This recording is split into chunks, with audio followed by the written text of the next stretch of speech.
The Buddhist teaching is sometimes called the path of purification. One of the most elaborate explanations of the teaching is the Visuddhimagga, the path of purification.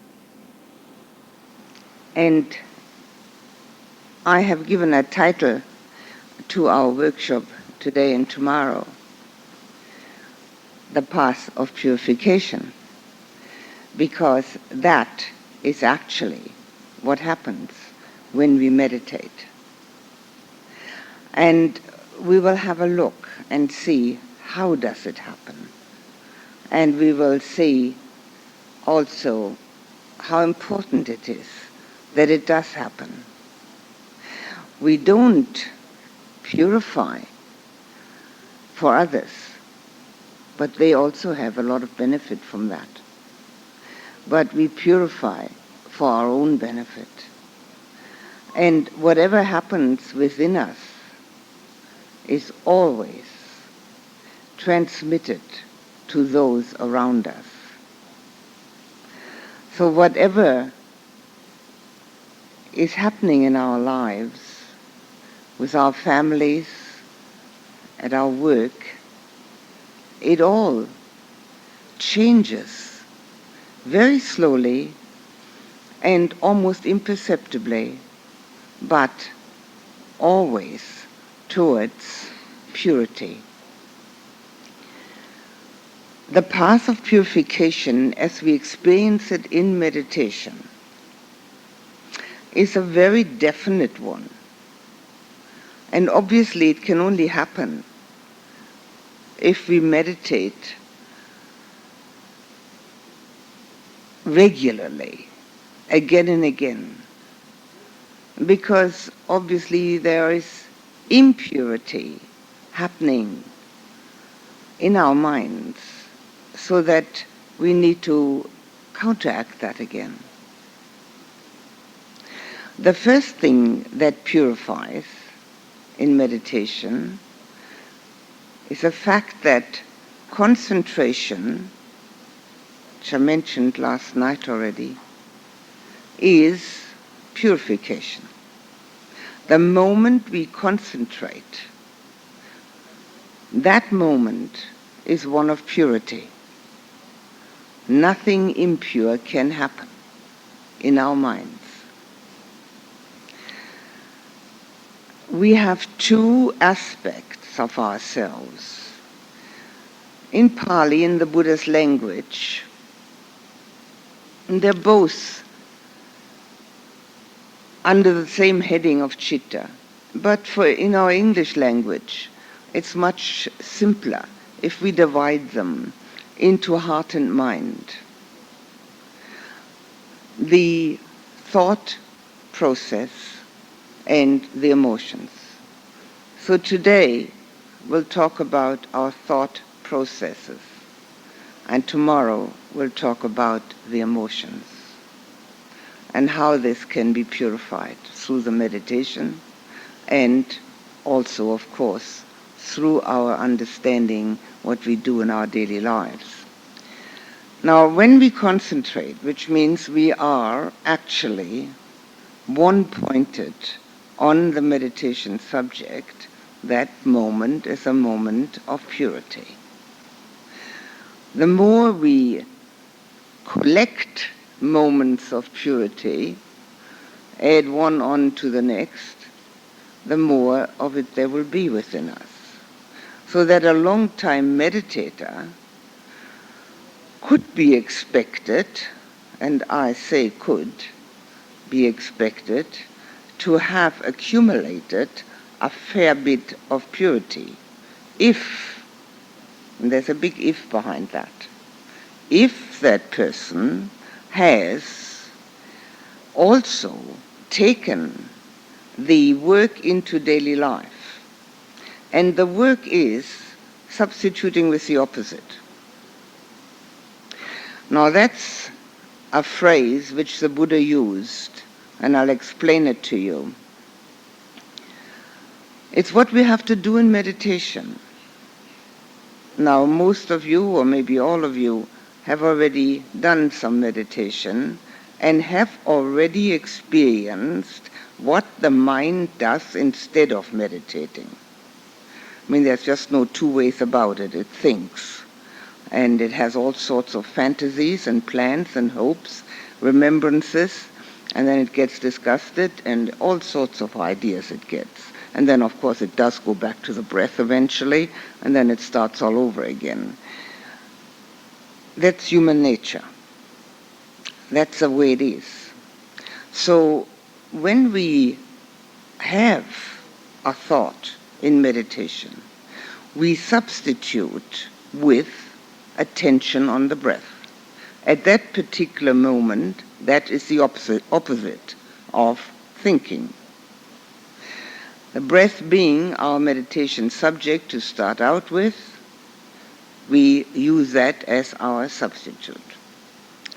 Now, that is something that we need to take into daily life, and only then will it bear the kind of fruit which we can name purification.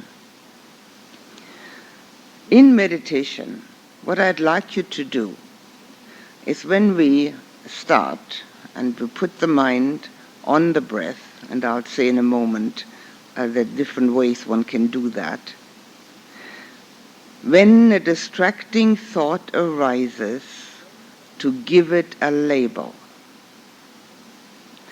The labeling process is one which helps us to take that into daily life with us.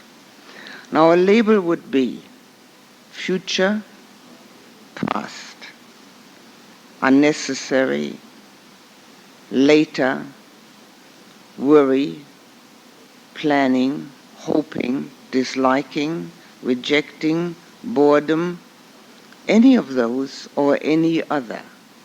The first label that comes to mind is the right one. It's no use trying to find a better one, because all we do then is have a new thought process. Where do I find a better label? Maybe this one's not so good. First label is good. This labeling enables us to learn a lot about our own mind. First of all, we learn that the moment we become the observer, by labeling we're the observer, we're no longer the thinker. And the thought dissolves, disappears. Of course, something else will re-arise after a while. There's no saying that this is now a permanent dissolution, but at least by being an observer, we can get to know ourselves. In fact, this is the fourth foundation of mindfulness, content of thought. So when we label, we have that as the first benefit. When we see ourselves as the observer, we no longer have to think, we can go back to the breath. The second thing is that we get a very good idea of our habitual thinking pattern, because we will find that we will be using the same or similar labels over and over again. Some people are constantly planning what they're going to do tomorrow, what they're going to cook tomorrow. Some people are constantly remembering what they should have said yesterday when they had a chance. Some people are constantly worrying. The meditation isn't so good. Is it ever going to get better? So we label, and by that label, we get to know ourselves a little better. There is a pattern to our thinking. And as we see that pattern, there's something we can do about it. We can break through the pattern. We can let go of this habit. not immediately, but through diligence and continuation of the effort. Perseverance and diligent effort are absolutely essential. Without that, there won't be any result. So that's the second benefit. We get to know our thinking pattern. And the third benefit has to be done in daily life. As we learn to label our thinking, we will do it habitually in our daily living eventually, and we will be able to substitute the wholesome for the unwholesome. Now that's called the 4 supreme efforts. And they are 4 of the 37 factors of enlightenment. And they make all the difference in one's daily living. If you take nothing else home with you from this weekend workshop, other than the 4 supreme efforts, and actually try to practice them, you will have made a great step forward on the spiritual path. The 4 supreme efforts are voiced and worded by the Buddha in this way. Not to let an unwholesome thought arise which has not yet arisen. Not to let an unwholesome thought continue which has already arisen. To make a wholesome thought arise which has not yet arisen. To make a wholesome thought continue which has already arisen. In other words, as we learn in meditation to label the distracting thoughts, this will then be an opportunity to continue labeling our thinking in our daily lives and be able to tell when there is an unwholesome thought. Everybody knows the difference between wholesome and unwholesome. It's our conscience and our inner feeling which tells us. We often justify our unwholesome thoughts, but that doesn't make them any less unwholesome. That just adds justification, that's all. And justification is not purification. Purification means substituting with the opposite. Whenever there is an unwholesome thought, it is one of either wanting or disliking, rejecting. And the way we can tell that we have it, there's an inner feeling of disquiet. It isn't conducive to peacefulness. Wholesome thoughts, helpful, loving, caring, are those that we can continue. And if they haven't arisen yet, we should make them arise. Now, obviously, we need a fair bit of mind strength to do this. Because most people whose meditation practice has not yet become very strong are subject to their thinking processes. They believe everything that happens in their thoughts. And this is another benefit we get from the labeling. We can see that most of the stuff that arises in meditation is totally unbelievable. We don't need it. A lot of it is fantasy. A lot of it is dreams that we make up for future. And a lot of it is just sort of fragmentary. It's not something which is important to us. And as we see that through the labeling process, we can take that into daily life, that we don't believe every thought that we have, and therefore we don't have to act upon every thought that we have.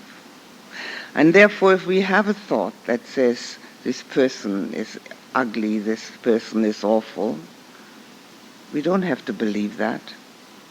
We know it's just a negative thought. It seems simple. The only way to find out is to do it. We have for so long believed everything that we've been thinking and acted upon it that it isn't quite that easy as it sounds to no longer believe it and to know that it's just opinion. But as we practice in meditation the labeling, we will be able to do that much easier in our daily living. And then we will see that many of our thoughts are not only just opinion, but they're totally unnecessary. We don't need them. We expend a lot of energy, an awful lot of energy, on thinking. Anyone who's here, who has an office job, and comes home at night dead tired, will be able to identify with the fact that nothing physical has happened, but the mind has been going all day, and one is dead tired. One has been pushing a pencil or a pen around physically, but mentally one's been pushing a lot of people around. And that's very tiring. So if we can conserve our energy from the unnecessary thinking, from the unwholesome thinking, and thereby gain far more mind strength, both will be benefiting our meditation and our daily lives. The quality of our lives depends upon the quality of our mind. Meditation is the only way that we can improve the quality of our mind, because the quality of our mind does not depend on knowing. The quality of our mind depends on being. So this is the way to improve that quality. And the strength of mind comes about when we are able to put the mind where we want to put it.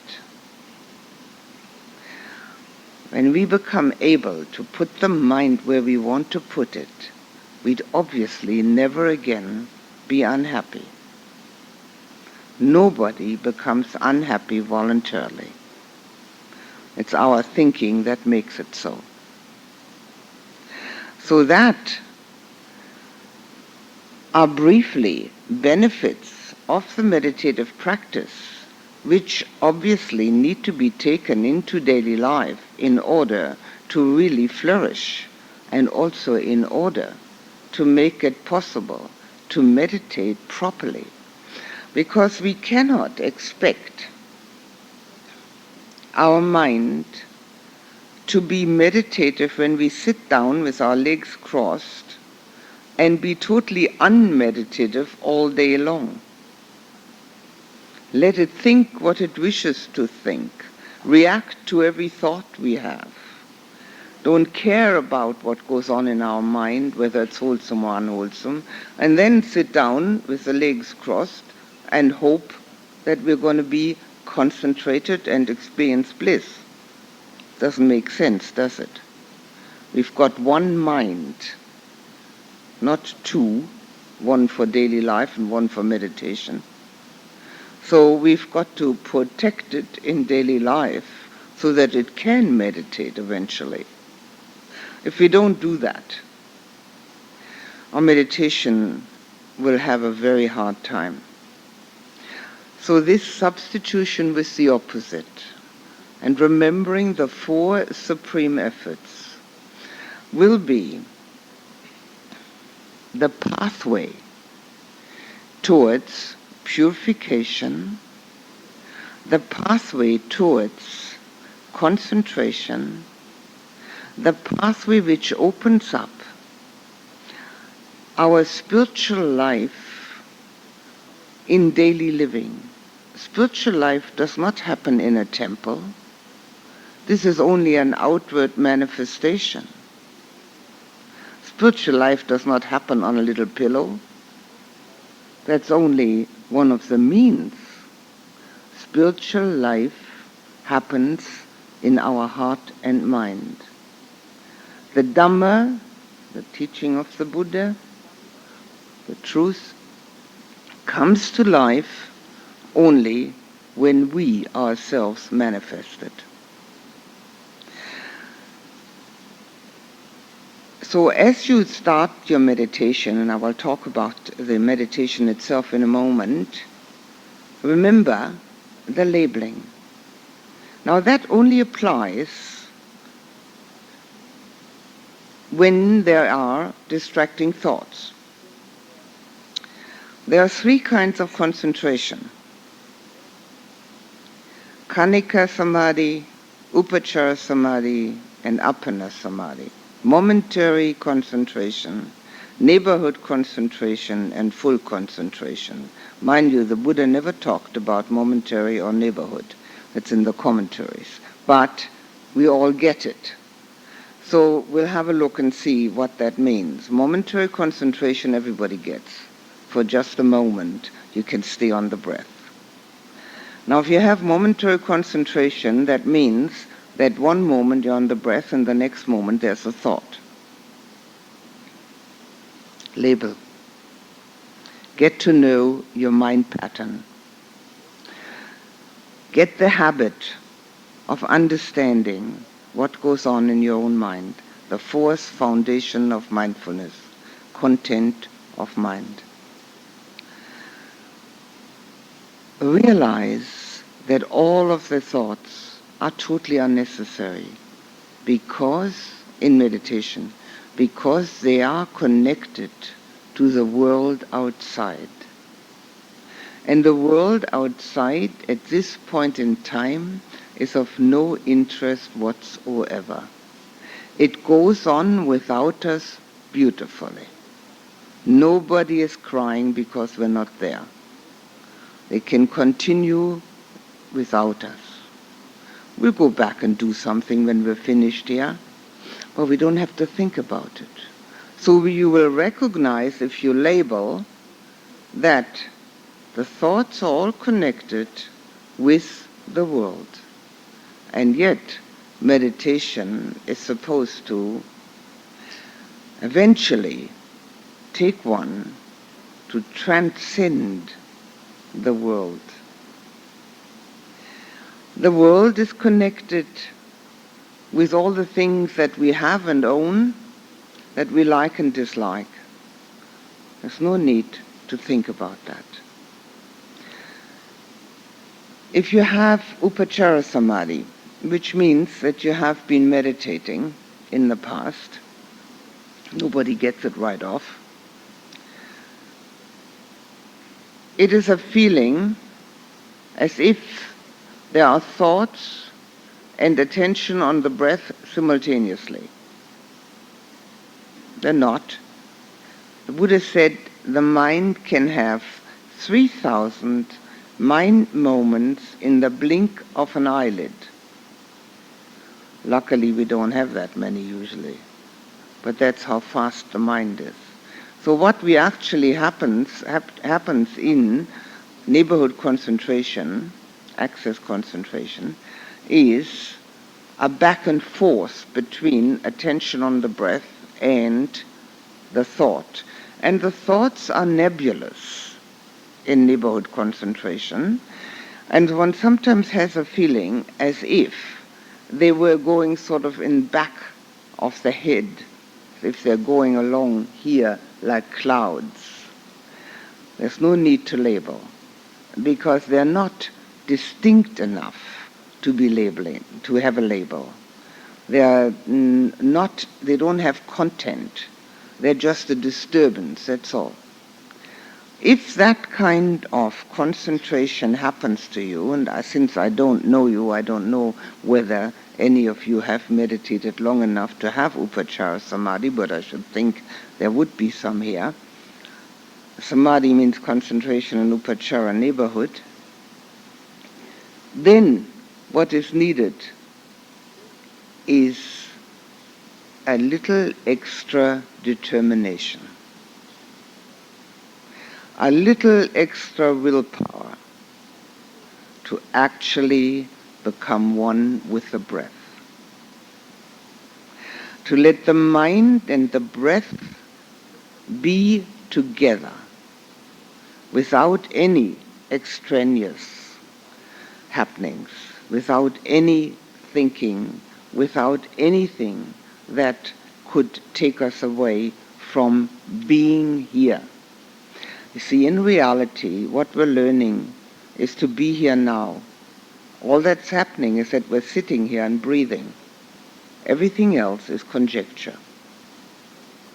That isn't happening.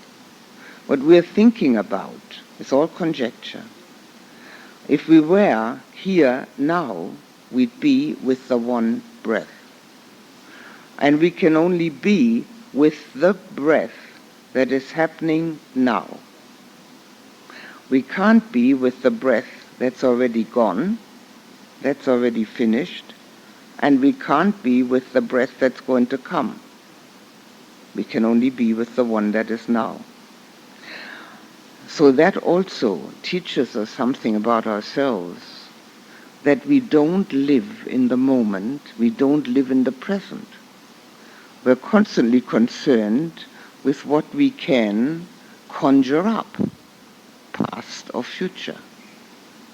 So at the moment when the mind has this access concentration, where there's thoughts in the background which are nebulous and the attention on the breath is still there, extra determination to be there with that breath. So that full concentration can happen. Apana Samadhi, full concentration. When full concentration happens, it needs to be carried on for a while.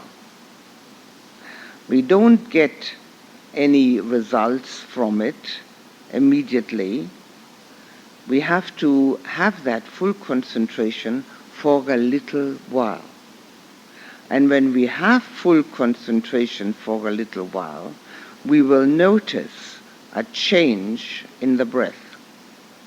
And that's why the breath is a traditional method and the most used method for meditation, because breath and mind are irretrievably connected. When we're excited or in a hurry, the breath goes fast and heavy. And if we're very calm and collected, the breath becomes finer and finer. So when there is apana samadhi, full concentration, for a little while, the breath becomes finer and finer. In fact, it can become so fine that we can't find it. And the mistake most people make then, unless they've been instructed otherwise, is that they take a deep breath so that they can find it again. But I would like to say at this point, before we even start, that the method which we're using, which is going to be the breath, is nothing but a key. And we need to hang on to the key, have it in hand long enough and steady enough to stick it in the keyhole and open the door. If that is happening, that we're sticking it into the keyhole, we don't want to fiddle with the key again. We don't want to go back to the breath. We want to open the door. So if it happens that the breath becomes very fine, and possibly so fine that we can't find it, then we switch our attention from the breath, we let it drop, and switch our attention to our inner feeling.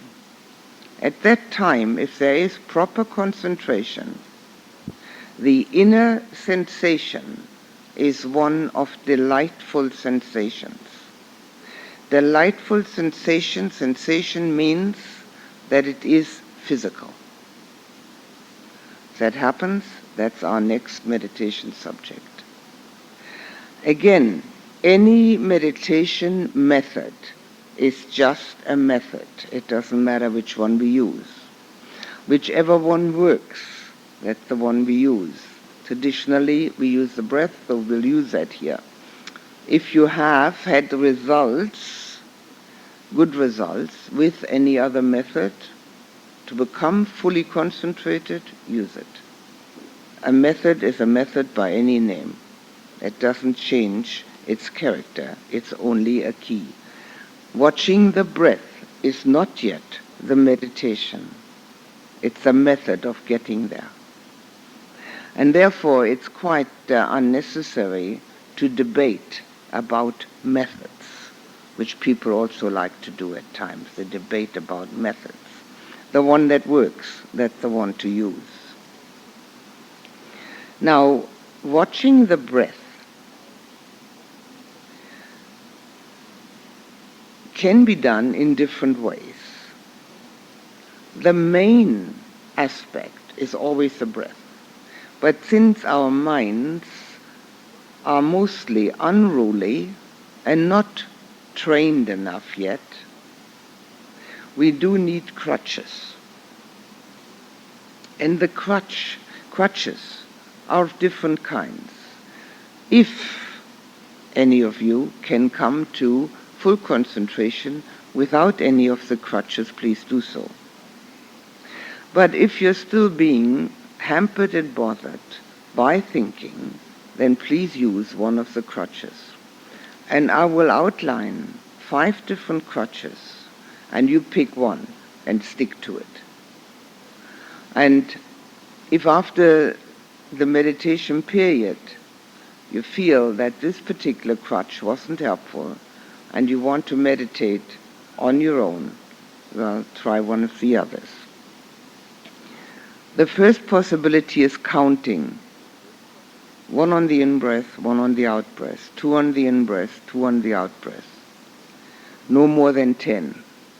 Every time there is a distracting thought and you have labeled it and gone back to the breath, you go back to 1. Otherwise you're going to start considering, was I at 4? I must have been at 9. And then the mind gets a new topic to think about. Just back to 1. Nobody knows about it anyway. It doesn't matter. It's just a number. If you don't like numbers and prefer words, use a word which is the crutch to stay with the breath. For instance, Bud-ho. Bud on the in-breath, ho on the out-breath. It means to the Buddha. And if that's meaningful to you, it can be helpful. It means I'm dedicating my breath to the Buddha. It can be helpful for those who have devotion. If you don't like that one, choose another one. You can take, for instance, the word peace. Peace on the in-breath, peace on the out-breath. If you know a better word, use it. Words are words by any name. If you don't like words or numbers, but you are able to visualize well, and some people are able to visualize very well, it's a knack some people have and some haven't.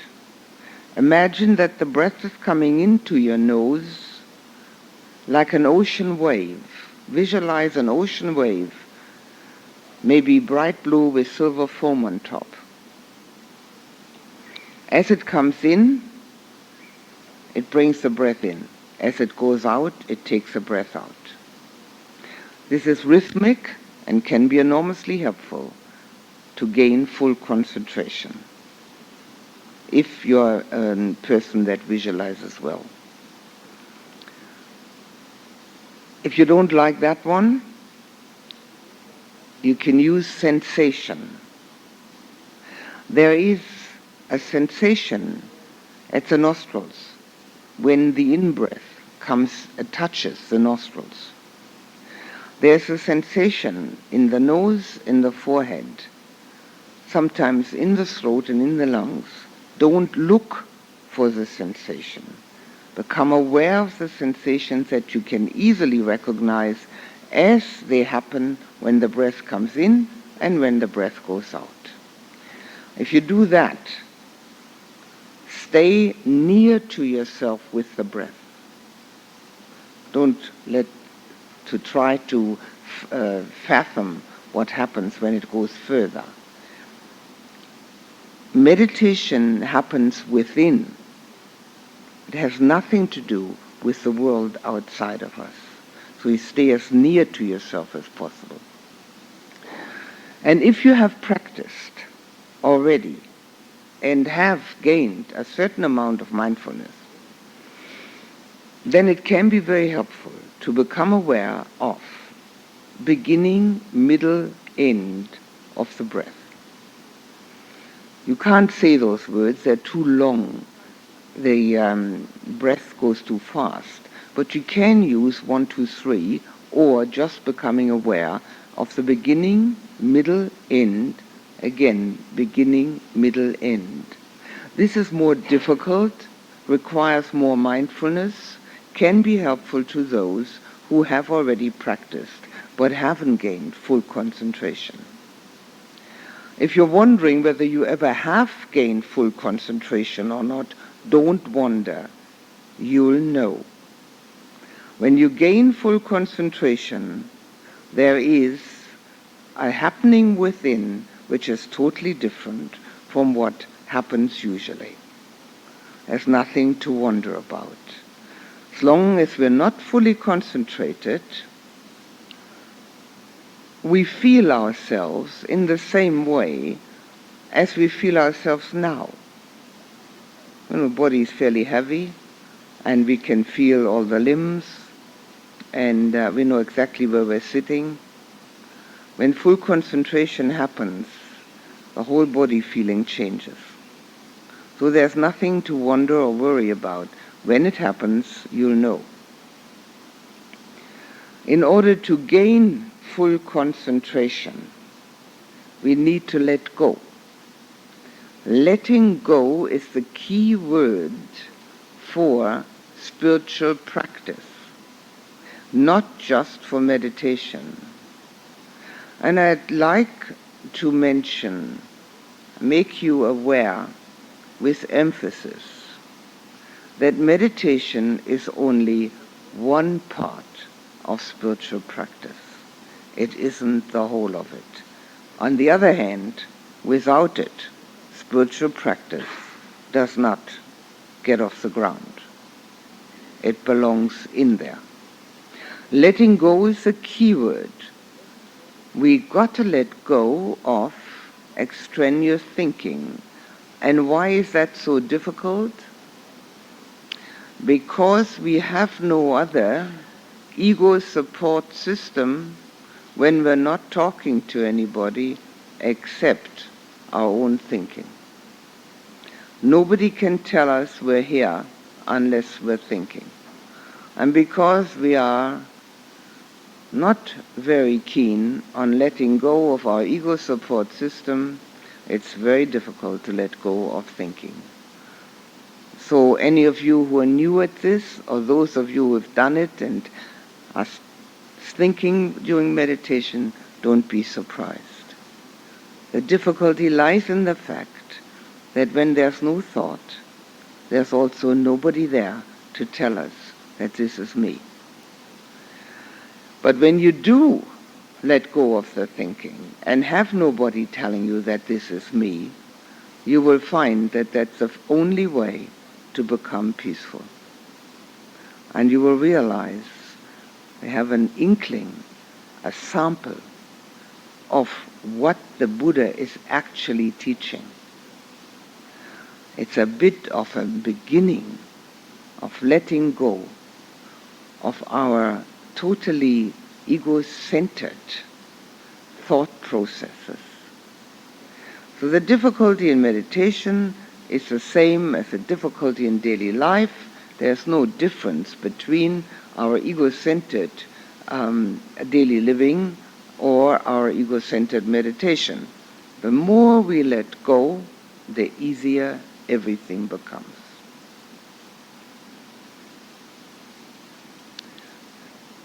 My new book, which is in German, so you won't be able to read it, the title is "Without Me, Life is Quite Easy."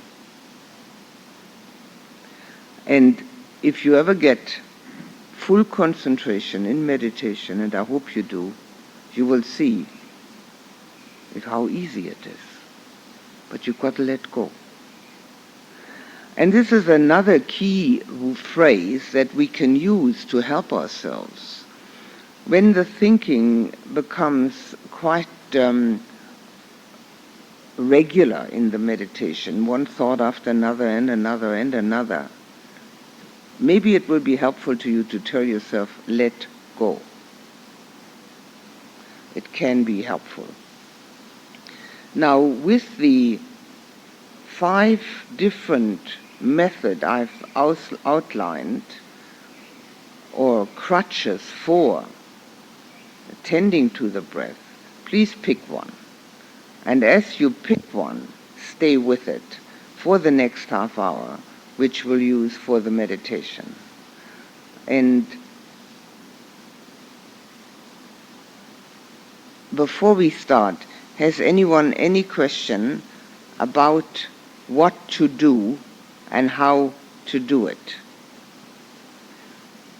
Nothing philosophical, just how to do it and what to do. Is anything unclear?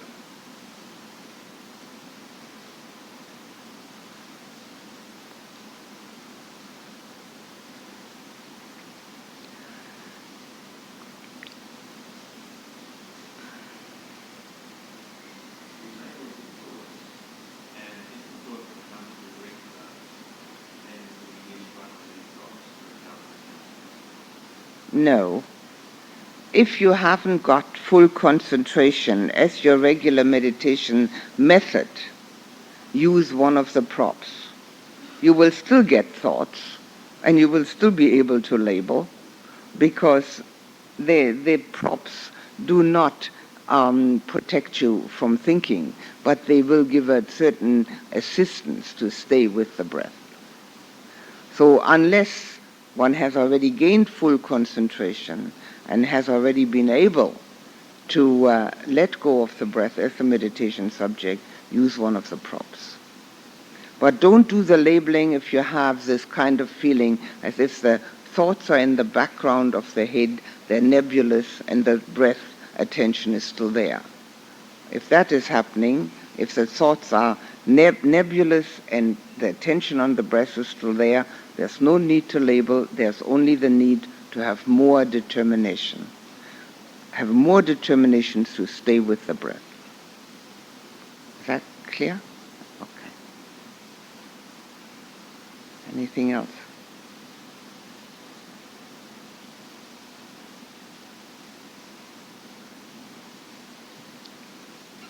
I will stand up a moment and stretch our legs and then sit down for the meditation.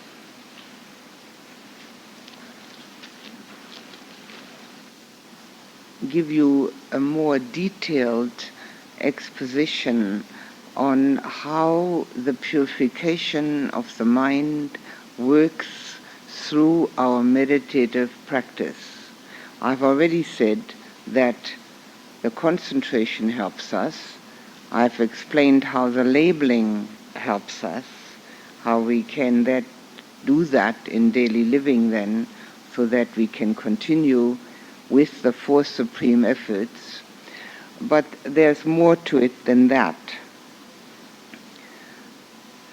We're often inclined to blame others for our own reactions.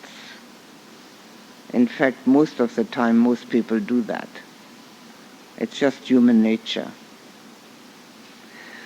And actually, what others do has very little to do with our reactions. They're just triggers. I like to compare that with a jack-in-the-box. A little toy that children have, a little box, it's a little doll inside sitting on a spring, and it's got a lid on. And if the child touches the lid, the little jack-in-the-box jumps out.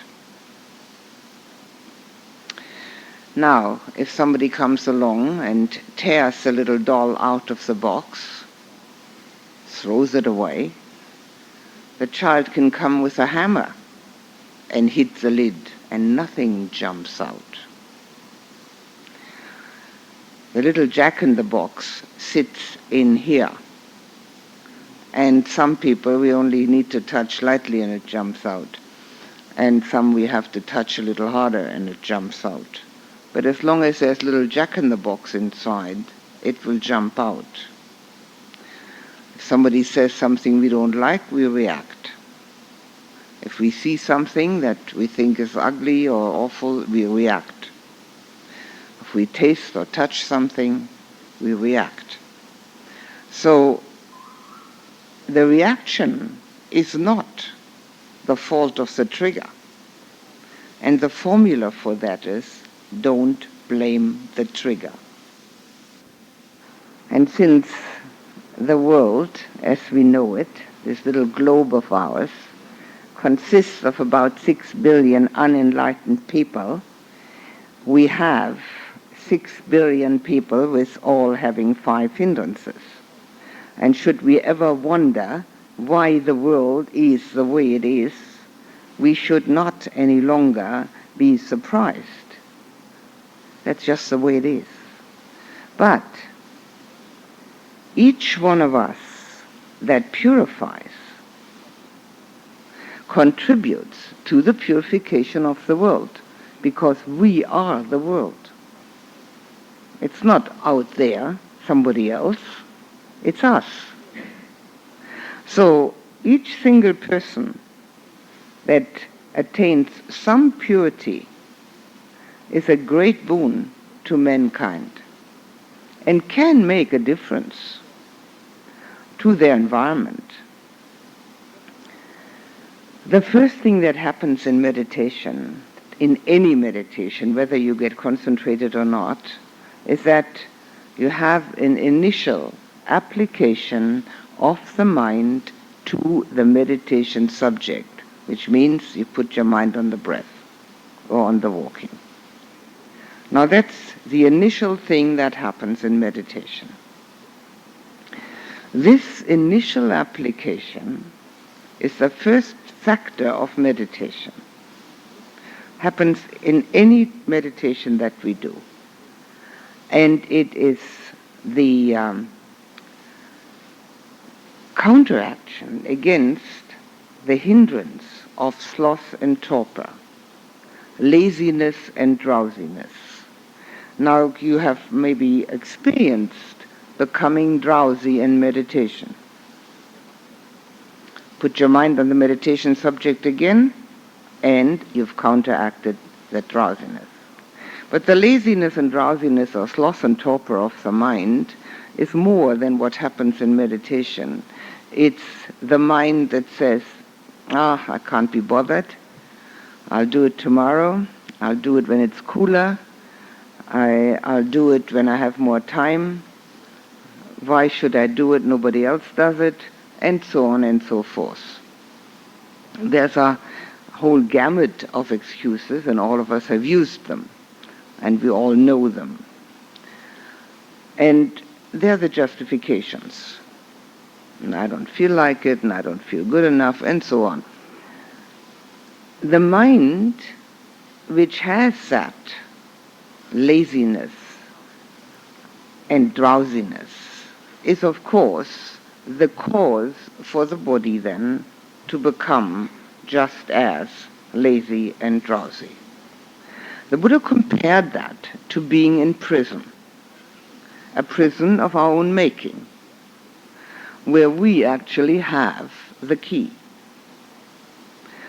If our mind says, I can't be bothered, let somebody else do it, which is very common, or I'll do it later, I'll do it tomorrow, procrastination, And all those things are imprisoning us into just looking after the most essential aspects for staying alive.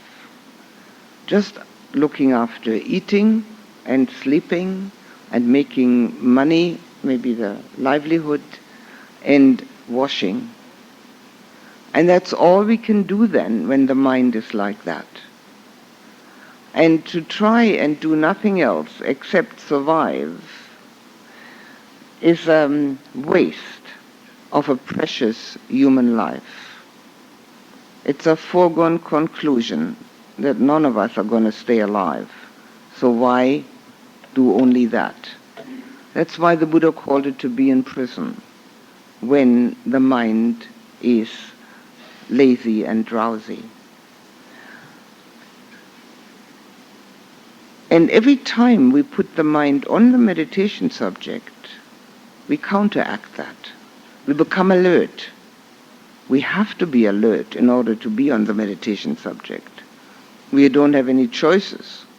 Obviously, the mind can wander off again. And that too happens in meditation. Maybe we've put the mind on the meditation subject and are sitting quite comfortably. And then the mind starts to drift. It's quite comfortable.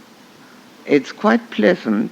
We're not asleep, but we're also not awake. We're drifting. It happens to most meditators at one time or another, especially in hot weather. Careful. It can become a habit. Meditation is not letting the mind drift.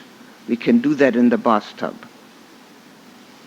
Meditation is being totally alert, awake, and aware. Awake and aware, in this case, of the meditation subject, of the method, of the breath. Now, we have this automatic helpmate in the meditation. But again, in daily living, we need mindfulness. Paying attention to ourselves in order to counteract the laziness and the drowsiness of the mind. When the mind becomes really lazy, it's also an escape mechanism. We don't really want to know everything that's going on. We can't escape. We're here for the duration. We might as well know what's going on with ourselves. So this is the very first factor of meditation, counteracting one of the hindrances, and needs to be seen for what it is so that we can continue it in daily living. The second factor of meditation comes about when the concentration starts. Then we don't have to constantly redo our initial application. Every time we think, we have to start again with our initial application on the meditation subject. But when the concentration has begun, then comes a second factor, continued application to the meditation subject. In Pali, that's vitaka and vichara, often wrongly translated. Now, the second one, the continued application to the meditation subject, brings about a very important shift in one's whole attitude towards meditation. It counteracts skeptical doubt. Skeptical doubt is a human faculty which everybody has to some degree, and only disappears completely regarding the spiritual path when we have already gained the stream entry. So that's a ways away. But we need to counteract skeptical doubt, because otherwise the mind says, I'll meditate when I have time. And that's the most common one. Nobody ever has time. There's always something else that can be done. And most people find something else to do. The world is full of stuff we can do. Well, of course, there are other justifications. I'll meditate when the children are bigger. I meditate when it's cooler or hotter. I'll meditate when my boss is away and doesn't bother me so much. Whatever it is. But it is basically, I'll meditate when I have time. The skeptical doubt which underlies that is the fact that nothing has happened in meditation. It hasn't brought any result that one knows, and one can't see that it is essential. It's life-preserving. It's a quality of life-preserving. One can't see it because it isn't obvious. And the skeptical doubt goes further than that. It says, well, maybe I can don't have to really meditate, do I? I mean, I could do Tai Chi, couldn't I? Just as well. I don't have to sit still doing that. Or yoga might be the answer. And so one looks around for this and that. The Buddha compared that with a trip in the desert without any provisions and without a road map, going around in circles in the desert, and in the end being overrun by bandits. The desert is one's own mind. We believe our own mind until we have meditated long enough to realize that it throws up anything it wants to. We do call the mind a magician. It can do anything at all. And when we stop believing it, then we do not search around so much anymore. But in the beginning, this skeptical doubt is directed towards the meditation itself and towards one's own ability to do it. Another thought is, it's too difficult, I'll never learn it. I bet nobody can stay on the breath. That's also a very often heard sentiment. How can anybody do that? They must all be geniuses if they can do that. It also has that skeptical doubt, that doubting quality, where we're not even quite sure what it means to have a spiritual path. Is it really necessary? I mean, the main thing is to make a living, isn't it? And to be a decent person. Well, obviously, yes. We do have to be a decent person and have to make a living. But then comes this doubt. Is it really necessary to sit there and the back starts aching and the knees start aching? And what is this all for? This doubting quality makes us less able to meditate because it takes all the strength out of the mind. And it totally undermines one of the factors which is essential for meditation and essential for spiritual life, and that's trust and confidence. Saddha. Now, saddha is not faith, because the word faith in English is loaded. It's loaded with the understanding that faith is blind faith. And we do say blind faith can move mountains. But unfortunately, being blind doesn't know which mountain needs moving. So the Buddha was totally against that. He spoke of confidence, but not of faith. Trust. Like a child has trust in the mother, that if it takes the hand of the mother, that the mother will take it across a busy intersection without any mishap. It doesn't question the mother. Can you do it? Will you take me across? Are you going to save me from the cars? It just takes a hand and goes across. Now that kind of confidence in the Buddha's teaching is necessary to try out all the guidelines. The Buddha did not want us to believe anything. He was totally against that, because in his kind of society and culture, that was a great mishap. People believing what they were told by the priests. So he didn't want that. But what is needed is enough confidence to try it all out, and to try it out long enough to really become well imbued with it, not just to give it a try one afternoon. When we gain that kind of feeling towards the Buddha and his teaching, the meditative practice, and our own ability, there is strength in the mind. Confidence means also self-confidence.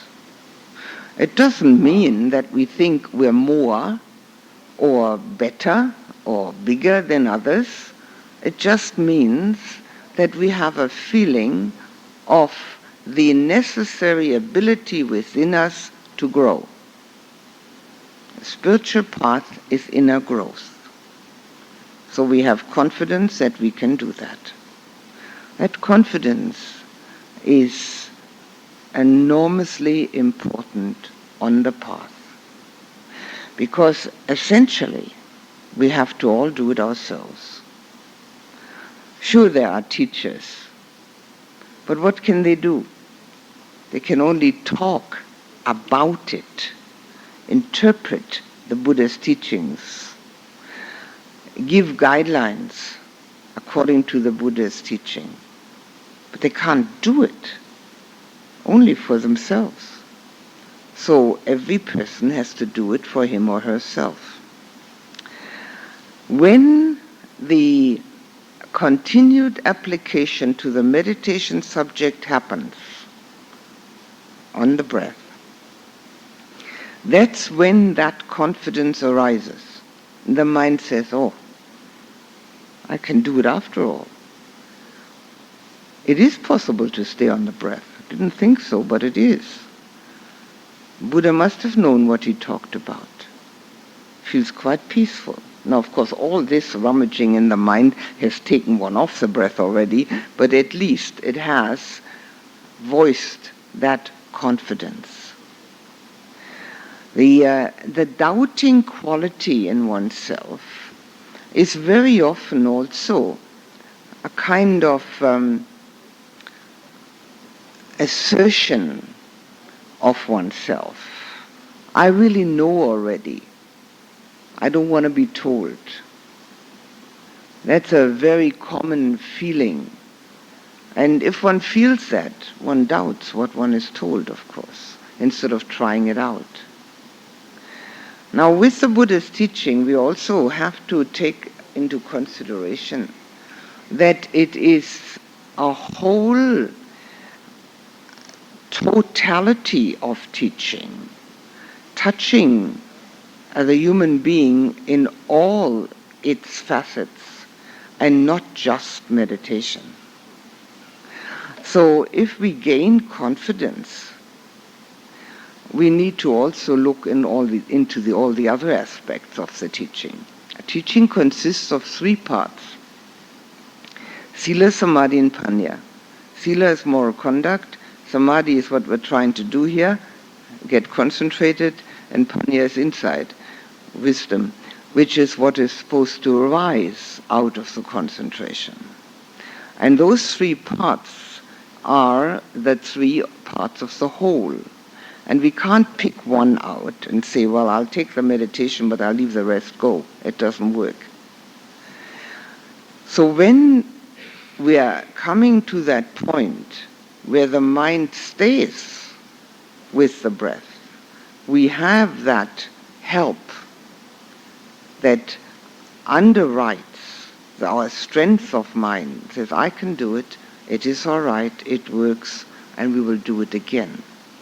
There's still no guarantee that we will do it again, but at least we have realized that meditation brings us to states of mind which can be very peaceful, at least that much.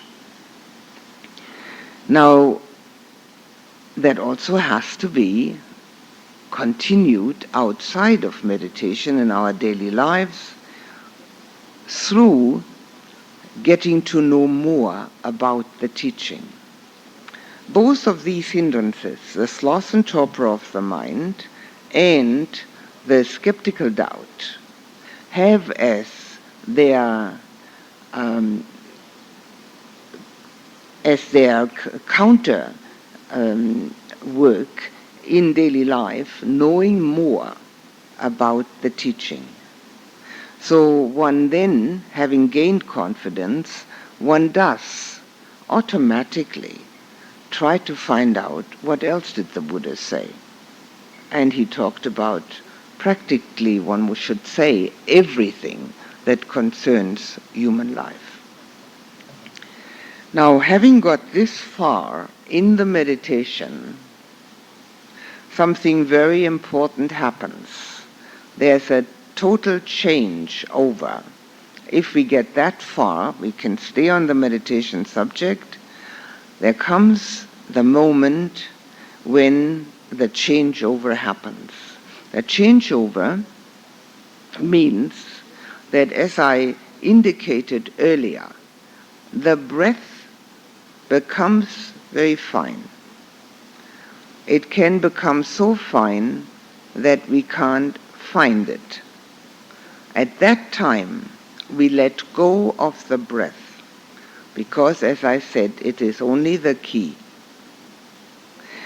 And we go inside of ourselves with our attention and become aware of delightful sensation. Pali, piti. Not the English piti, but piti, P-I-T-I. Now, that word is sometimes translated as rapture, but it is too strong a word. I would say that delightful sensation is a strong enough description of it. In the traditional explanations, we can find 17 different ways of having this delightful sensation.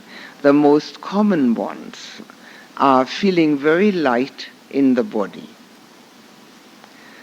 a prickling sensation, a tingling sensation, warmth, not heat, but warmth, usually emanating from the spiritual heart region, a feeling sometimes as if one is floating. In other words, the body sensation changes. It doesn't have the heaviness that we are experiencing now. Right now we experience not only the heaviness, but also the outer borders of the body. We know exactly how far we go. Well, that all that becomes diffuse. And because of this, it's delightful. It's delightful and other. And of course, when it happens the first time, the mind says, "Ooh, what's that?" And that's the end of that meditation. And then we start all over again. And the next time the mind says, "Oh, that's very nice, I have to get that back." Well, that's the end of that one, and doesn't work. It's useless to try to get anything. On the spiritual path and in meditation, it's totally useless to try to get anything. The only thing that's useful on the spiritual path and in meditation is to give oneself away. And the more we give ourselves away, the easier everything becomes. So what we do in meditation, we give our thinking away. We give our ego concern away. We give away the concern we have about all the things that have happened or are going to happen. We give all that away. We don't want to get. It is important to know what will happen in meditation, but on the other hand, it is counterproductive to want it to happen. We have to have the concentration where it will happen automatically. Meditation is science of mind. And because it's a science of mind, it happens to everybody in the same way. It is repeatable. It's explainable. And that's what the Buddha did. He explained it. And it has the same pathway for everyone. In the beginning, we watch the breath and think. Eventually, we can stop. As we stop thinking, we put that key in the keyhole and open the door. And the door opens to our inner being, which I like to compare to 8 chambers. Most people don't know that there is such a door. It is covered over with debris. We can't see it. It's not a real door, of course. The debris are our thoughts and our emotions. As long as they're in the way, the door is invisible. The minute we stop emoting and reacting and thinking, we can get near it and open it and cross over that threshold into the first chamber. Crossing over into that very first chamber, which is first jhana, first meditative absorption, provides a home for the mind. Now I like to compare that to the home we all have for the body. We all have a home for the body. And what do we find in that home? We have a kitchen so that we can eat. We have an easy chair so we can sit comfortably. We have bed to sleep in, bathroom to wash ourselves in, dining room to eat. Everything is there for the body. And if we are out working during the day, we know we can go back to that and have a roof over our head and be protected from the unpleasantness of heat and cold and rain and storms. But what does the mind do while the body is comfortable in its easy chair? It usually goes over all the happenings of the day, or it makes plans for the next day, or it worries about the future, or it regrets the past, or it's angry at oneself that one hasn't reacted in the right way. It's got all sorts of things it's doing. It hasn't got any easy chair. It's just busy. And the same happens, of course, when we go on holiday. The body is very comfortable. And what does the mind do? It dissects all the other people who are on holiday in the same place. It tries to figure out what's wrong with them. Or whatever the mind likes to do.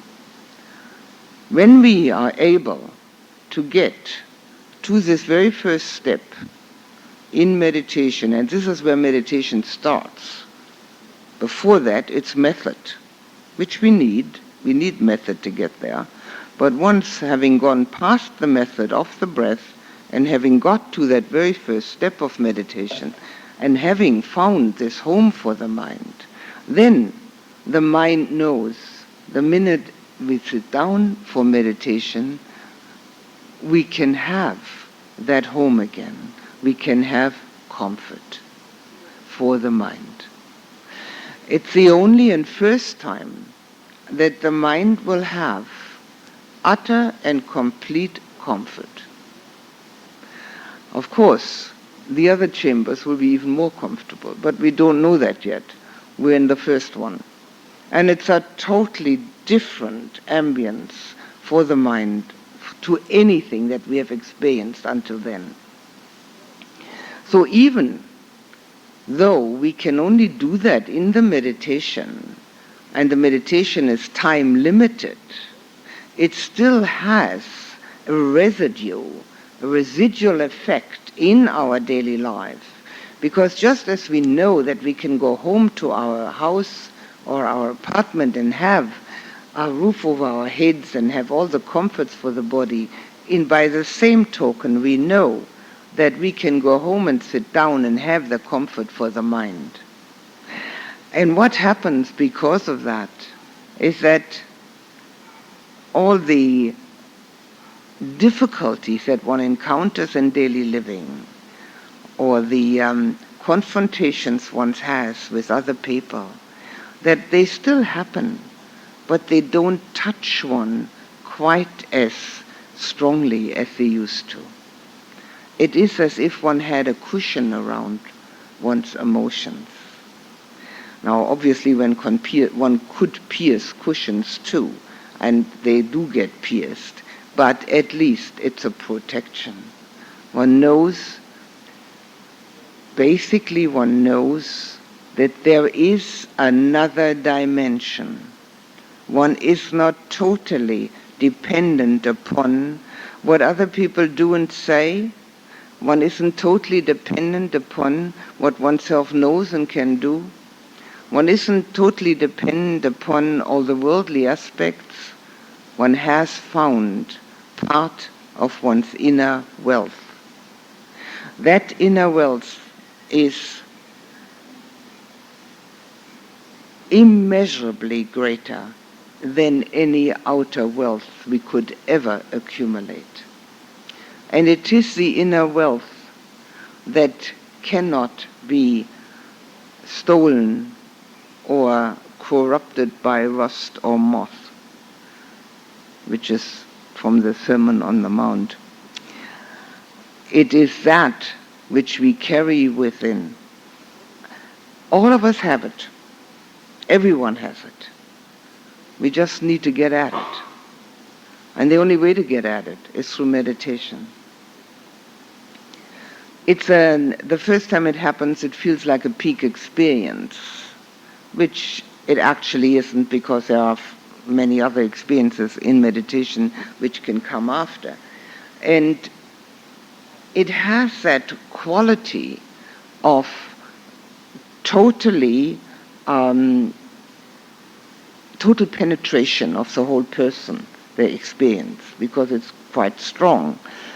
And we may even have had some experiences like that in our daily lives, like, for instance, having seen a very beautiful sunset and becoming quite identified with it, and really having that inner experience of lightness and enjoyment, and then thinking that it's due to the sunset.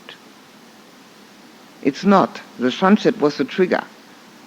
It was due to total concentration on that particular beautiful aspect. And it's no use going looking for sunset, because next time we mightn't be concentrated. But if we are only dependent upon our own concentration in order to gain that inner experience, we have gained a great benefit, because we no longer depend upon only our sense contacts. The interesting aspect of it is that our pleasant sense contacts become more pleasant. And people that have attended meditation courses and meditated well sometimes experience the fact that when they go outside after some days of meditation, the grass looks greener and the sky looks bluer. Well, it doesn't. It's just that their senses are purer. And that purification comes about because, having gained access to one's inner wealth, one doesn't constantly look for the outer happening, and not looking for it and not trying to get it and not trying to keep it makes the experience then pure. It's just the experience. It's just the green grass or the blue sky. And because it is pure, it has far more density in it. It is far easier to see the beauty in it. We don't want to get it back. We are not looking for it. So our sense experiences become more satisfying because we're not looking for them. We don't have to look for them because we have found something else. We have found the inner experience which is only dependent upon our concentration. That's all it's dependent upon. This particular aspect, the third factor of meditation, piti, counteracts ill will. Now that's quite a hindrance, as everybody knows. The Buddha compared ill will to a bilious disease, the bile coming up. But for the one who's angry, of course. He also compared anger to picking up hot coals with one's bare hands and trying to throw them at somebody. Who gets burned first? Obviously the one who's picking up the hot coals. And then we might even try to throw them at somebody who has practiced long enough to know how to duck. And the whole thing is totally useless. We are angry. And we are suffering from that anger. This comparison of a bilious disease means that when we get angry and have ill will, we feel sick. We don't feel well. Now obviously this delightful sensation that we experience in the meditation counteracts this during the meditation, which is again time limited. But, as I said before, there's a residual effect. We feel cushioned. And this residual effect is something which carries on the purification. The less angry we get, the easier it is to purify. The less we react to the things we don't like, the more stable our mind becomes. The stability of mind is the final resultant of calm and insight.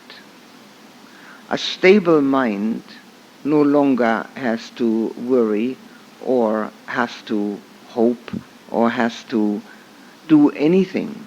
It's contented with the moment. This works in that direction. Anger was also compared by the Buddha to a pond of water where the wind was going and the waves are going high.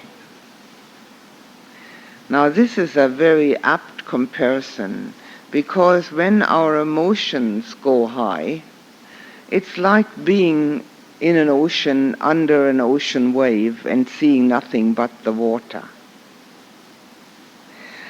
First, that has to subside again, and the ocean has to, or the pond, has to become calm again before we can look into the depth of it. When we can look into the depth of it, we can see what's at the bottom. We can see sand and coral and fish and whatever's at the bottom. It's the same within us. As long as we have anger and emotions arising, there is so much turmoil that all we see are the emotions. When everything subsides and there's stability of mind, there's calmness of mind, when that subsides, that's when we can see into depth. As we see into depth, we become aware of a different reality. We say that we live in a relative reality. There is an absolute reality. The relative reality tells us that we are a separate person. It tells us that there's a me and a you, and it tells us that there are some things we like and others we don't like, and that we have to get some things and have to get rid of others. In that relative reality, all that the world provides seems true. In the absolute reality, none of that has any bearing on anything. In the absolute reality, there's anicca, dukkha, anatta, which means impermanence, unsatisfactoriness, and substancelessness. As we get the meditation to that point where we realize that we do not have to depend upon outer conditions for our happiness, we have taken an enormous step, because we have freed ourselves from total dependence upon our senses. The Buddha teaches liberation, freedom. This is the first step of freedom. Not to be dependent upon our sense contacts. We get them, but we don't have to depend on them.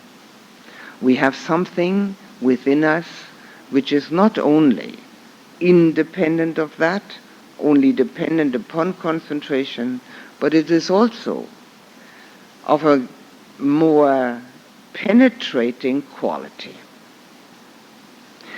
The first four absorptions are called the fine material absorptions, the rupa jhanas. And they are called that because we can have similar situations in the normal state. Similar, caused by outer triggers, dependent upon an outer trigger, as I was explaining about the sunset, and not of the same quality, but similar. There are then four more, which are the immaterial absorptions, the arupa jhanas. And they are states of consciousness which we have nothing to compare with. They do not exist in our ordinary daily lives. Delightful sensations do exist, based on outer trigger and not of the same quality. But these other four have nothing to compare with. What it all amounts to is, first of all, the purification aspect. Secondly, the widening, the expansion of consciousness. As long as our consciousness has nothing else to relate to except that what happens day to day, we're very limited. It's really not satisfying at all. But when the meditation comes to this point of the first jhana, the consciousness starts expanding and realizing that there's something other. Obviously, that goes on with a greater impact as we use the other jhanas. There's one other factor. Well, actually, there are two more meditative factors and two more hindrances, and I'll quickly delineate them. There's one more factor of the meditation which also exists in all meditations, whether they are of a second duration or whether one actually does become concentrated, and that's one-pointedness. The mind becomes one-pointed towards a meditation subject. Now, having practiced, one becomes one-pointed towards the breath, and then having gone to the first absorption to the delightful sensation, one is one-pointed on that. So whatever we do in meditation, just as initial application is part and parcel of every meditation and counteracts sloth and torpor, so is one-pointedness part and parcel of any meditation, whether it's short or long, or has any real concentration in it or not. This one-pointedness counteracts our sensual desire. Now the Buddha compared sensual desire, the desire for sensual gratification, compared that to being in debt. We have to constantly use our senses and are indebted to them for our happiness. And in fact we have to pay interest, because what was satisfying one moment is no longer satisfying the next. This indebtedness is totally counteracted by our one-pointedness in meditation. When we're one-pointed, nothing else can enter. That's it. Just the one-pointedness, in this case of the delightful sensation. Now, sensual desire was also compared by the Buddha to a water pond into which many colors had been thrown. And when one throws many colors into a water pond, one can't see one's likeness anymore. Just as one can't see one's likeness when there is wind in the water pond and the waves go high. When we really desire something, we can't think straight. All we want is that thing.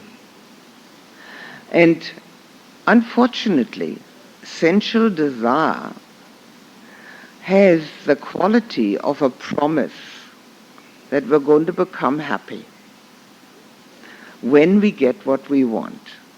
Ill will does not have the promise of being happy. Ill will promises to be unhappy.